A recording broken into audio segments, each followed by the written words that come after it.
I'd like to introduce Jarod Lyon. Jarod's a freshwater fish scientist of 20 years or so experience. Jarod's a keen fisherman. He loves spending time in the outdoors with his mates and with his kids. He's also got a presentation for us titled like The Midge Over Troubled Waters, and he'll share the challenges of co-managing trout fisheries and threatened species in a changing climate. Welcome, Jarod, to the stage.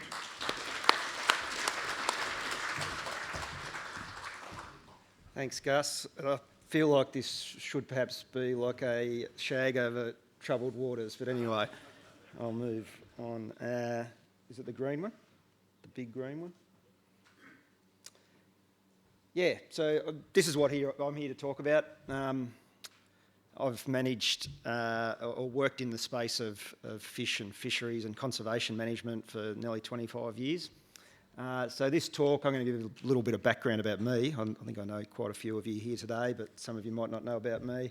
And then a couple of case studies about the area that I work with a lot of people here today.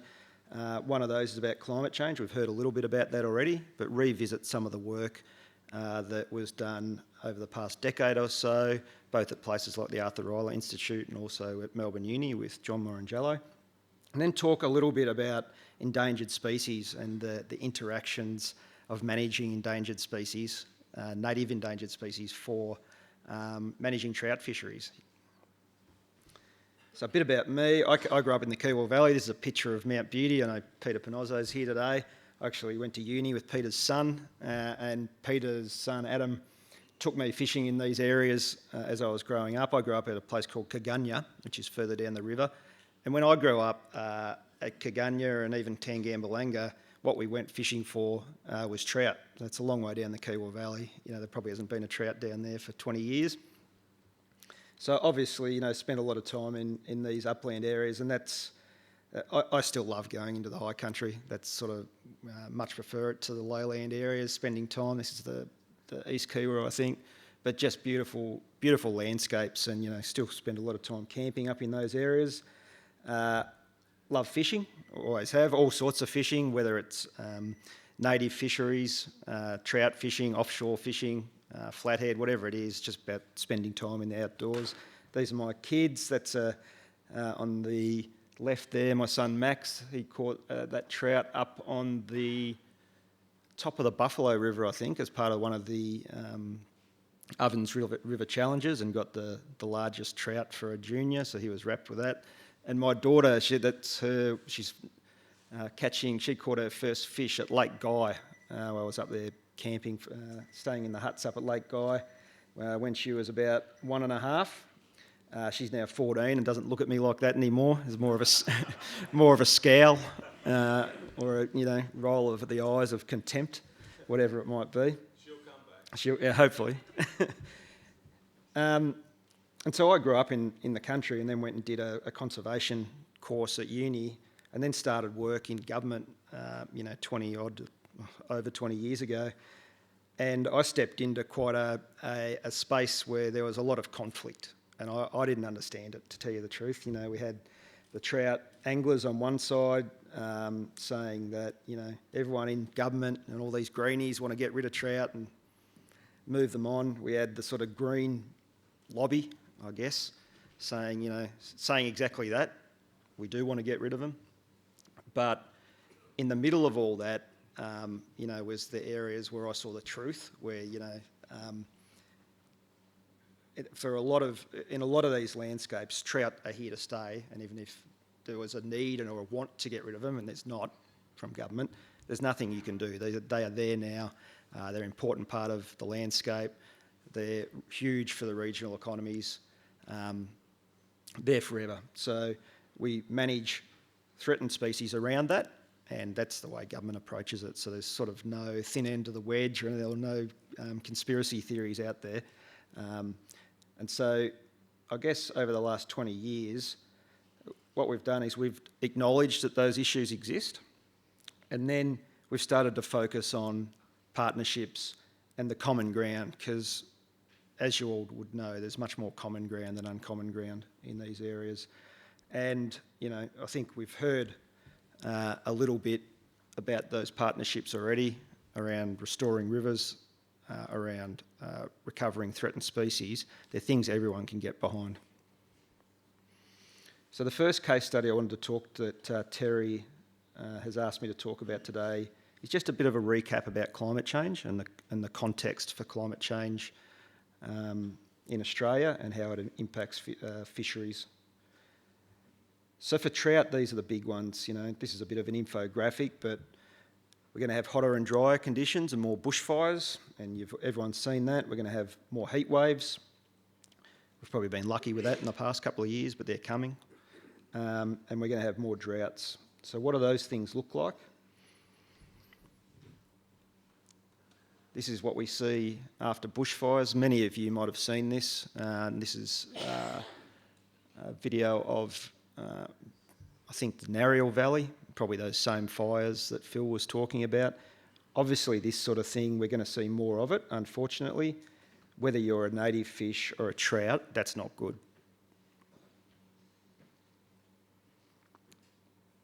This is basically some proof that extreme events are getting more prevalent.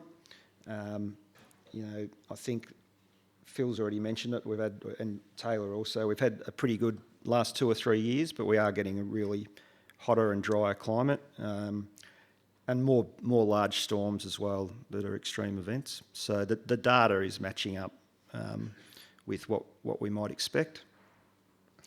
And our flows are largely in some of our rivers, or most of our rivers, our flow rates are going down. So there's less water falling. This is a few years old now, but you can just see this is the long-term average is 0 there, and where you've got red, it's below the long-term average. Where you've got blue, it's above the long-term average. We've probably had 2 or 3 years recently that are blue, but the trend is for less flows over time. That then has flow-on effects to the sorts of things that Phil and Taylor were talking about. Like Phil pointed out, we're not alone in this. These are just some recent papers from overseas that shows that this is a worldwide impact. People are struggling to deal with this, this global warming. As the globe warms, temperatures do too in rivers. And so when you're a cold water species like a salmonid, that has flow-on effects, of course. Not sure how that picture got in there again, but there it is. That's my best trout on a fly that I caught earlier this year on the Mountain Creek up near Mount Beauty. So you've seen that graph, but basically, it's a very good pictorial of what warming temperatures mean. Phil's already had it up there, but of what warming temperatures mean for trout. When you take all this information, you can start applying it to where you might predict to get trout moving forward. What we've got here is a couple of charts that show Victorian streams under historic flow rates and temperature regimes and under a high climate change scenario. And you can see that these areas sort of on the margins of the high country, and they're in other areas of the state too, but I'll focus on these, are the areas that are increasingly becoming more marginal as trout fisheries. And, to me, where my head goes for that is areas like where I grew up in the Kiewa Valley, where we used to catch trout at Tangambalanga, and now we don't. So these predictions are really helpful because they can help us target management actions. So what does that mean, what we can do? Well, I could tell you all to go out there and buy Priuses or electric cars, Teslas, whatever it might be. That's, no one's going to do that, and you guys are, it's not going to make a tangible difference in the short to medium and probably longer term. It's just not going to work. But we can focus on these sweet spots, and we can focus on those sweet spots by doing the types of work that Phil and Taylor both talked about on restoring rivers, whether that be planting trees or roughening up a channel to create deep water. Deep water, as you know, quite often will hold larger trophy fish. These are some examples of how that has been done over time. This is a picture of the Cairn River. Takes a long time, but can be done.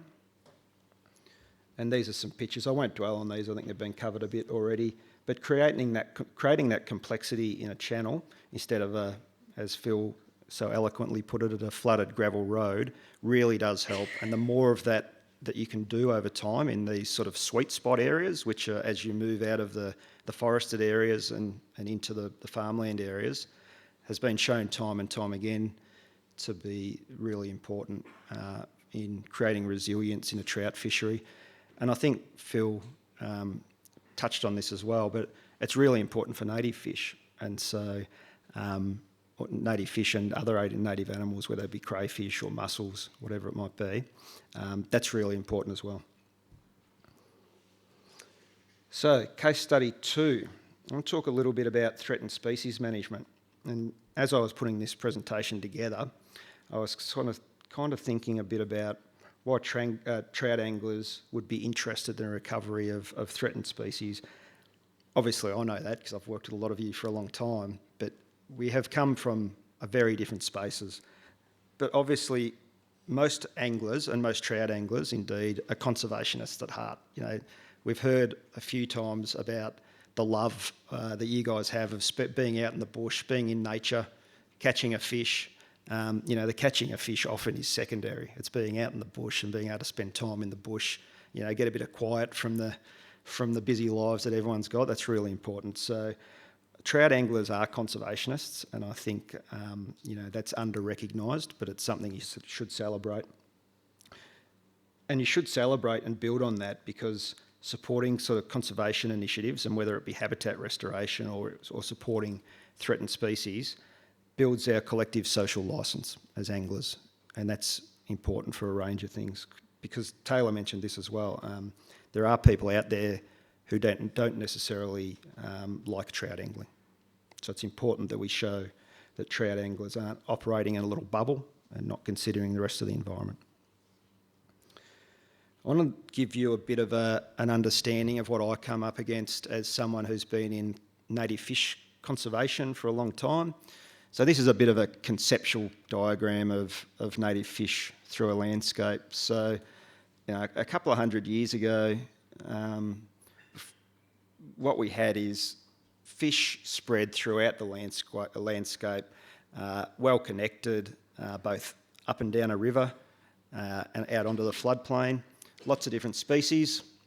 Of course, we've come in here as Europeans over the last couple of 100 years. We've built levee banks, we've drained wetlands, we've put barriers in, we've put large dams in, we've introduced species, particularly species like carp and redfin, which can have some really, really detrimental effects. And we've isolated populations. And so from a threatened species point of view, or a native species management point of view, that makes it very risky, because no one wants something to go extinct on their watch. No minister wants something to go extinct on their watch. And so, they see risk in that. And there is risk there. What that looks like in reality, I'll give you one example. These are a cohort of galaxids, which, for those of you who don't know about galaxids, are a small native fish, a minnow, that live in high country areas. In Gippsland, there's 6 or 7 separate species of those that are really isolated to very headwater upland streams. And a lot of these, while there's a few dots on those maps, it's one system. It's one small creek, one small river right up at the top of a catchment. That's the only place they're left. So something happens to one of those areas, like a sediment event, like I showed earlier, then we're looking at extinctions, which are not palatable. So when a fire, this is an overlay of the fires in 2020, you get big fires go through that whole area, threatened species managers and native species managers just go into an absolute panic. And they go into a panic because, again, they don't want to see something go extinct on their watch. No one does. Where we've come from in the past 20 or 30 years with managing things like that has really been a space of crisis management. So we know these things are threatened, we know these events are coming, but the problem has been too big. And so we've got all these reports about rescues after fire, trying to create new populations of species, lots of things. I know there's a multitude of reports which basically show that we're tracking species decline rather than proactively trying to increase the number of these species. So in the last few years, places like Fisheries and CMAs and the Arthur Rylah Institute through DEECA have formed a real partnership around taking tangible action to recover some of these species and spread that risk of extinction through conservation stocking. And really what conservation stocking is, it's a new approach to conservation management. Fisheries managers have been using stocking for a long time. It's a great tool for fisheries management. This is a new thing in the conservation movement. You might have seen it in the terrestrial landscape a little bit, where they might reintroduce a bilby into a fenced-off area. We haven't done much of that in the past with conservation management. So what we're doing is, where we've got one or two species in an area, or one species in one area, we want to expand that to two areas. Over time, we want to expand that to 3 areas. Over time, we want to expand that to 4 areas, so we can spread that risk of an extinction. We've also creating insurance populations. I'll talk a bit about those in a minute. And we're developing methods for breeding some of these things. I think there's almost 30 endangered or critically endangered species in Victoria that are either fish, mussels or crayfish. So it's a lot. Obviously we can't deal with 30 all at once, but we want to develop breeding methods. So, if other people, whether it be community groups or traditional owners, want to breed some of those species themselves, we've got a bit of a manual. We can hand out the cookbook. So we'll be working on that. Some of you might have seen this. It's a new building up at Snobs Creek that we've managed to get some funding for. We're calling it the Conservation Hatchery. And we've got this logo that's called 10 in 10.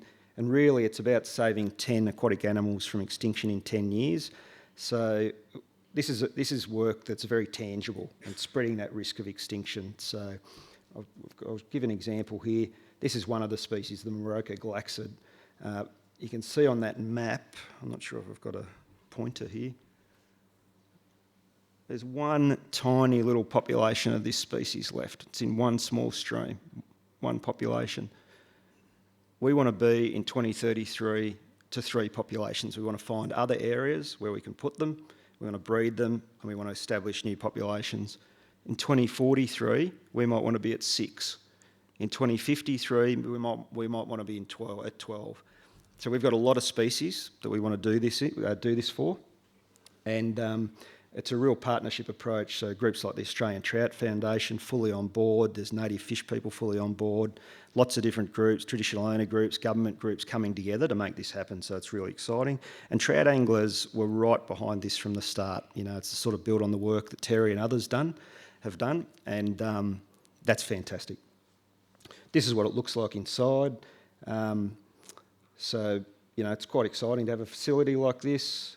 We've had the first breeding of those Morocco glaxids ever in captivity about 3 weeks ago. They're imminently about to hatch, so they're in their eggs, they're eyed up, they're moving around in the eggs, really exciting. Some of the priority species are some of these really critically endangered glaxids from Gippsland.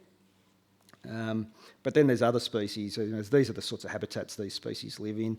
They're marginal for trout, really marginal. Having been to a lot of them over the years, it's there's no conflict here. This is not taking away areas where that are productive and healthy trout fisheries. They're very marginal areas for trout, and so trout anglers recognising that and getting behind it is really important.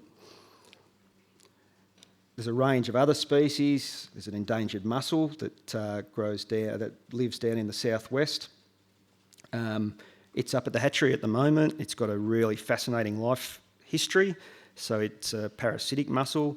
It sticks out a strand that looks like a little worm that is of what's called glaucidia. So glaucidia are baby mussels.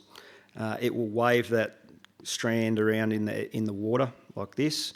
Fish will come, think it's a worm, grab those glaucidia. There's tens of thousands of glaucidia on this little strand. As they try and grab that worm, these glaucidia will stick on the gills of the fish or stick onto the fins, and that has to happen. And those glaucidia have to sit on the fish for 30 days before they drop off and grow. And if you don't have that fish there at the right time, or if you don't have the opportunity for those baby mussels to drop into a substrate like a sand that's not covered in sedimentation, then the life cycle fails, and this is why they're endangered. Spiny crayfish from Gippsland, Murray Hardyhead, purple spotted gudgeon, some of the larger bodied species that fisheries have more actively been in. So we've got a really fantastic program that Taylor and others are leading around cracking the code for Macquarie perch, but also catfish and river blackfish. So historically species that might not have been an active target of breeding, being more in that space. I'm not sure how that picture got up there again, but anyway, it was a good fish. And so I guess just drawing to a close, this quote came from a guy called Rick Keem, who I only met once, but he gave this presentation in 2003, and it was called 150 Years of Change, a look at the past to make sense of the present. And he says, a great blind spot of anglers collectively, however, whether they choose native species or trout, concerns the non-angling species that once dominated our waters and have been most affected by the introduction of larger game fish. In return for all that we have gained, it is only right and proper that we support measures to ensure their survival.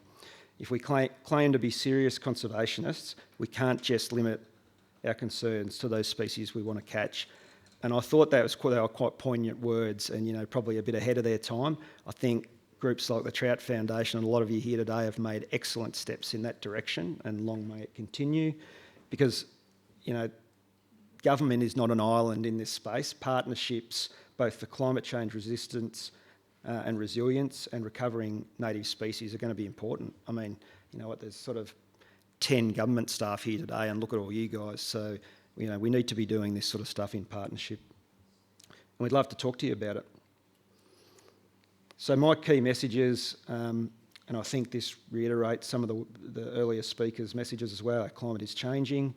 There's not much you can do about it. You're not going to go buy Teslas, but restoring rivers in those sweet spots as they come out of the bush is a really important and tangible things you can do. And increasing our focus on recovery of critically endangered species is something the whole angling community, but in particular trout anglers, can do, because it really helps with social licence and to ensure that we can all keep fishing for trout well into the future. So thank you.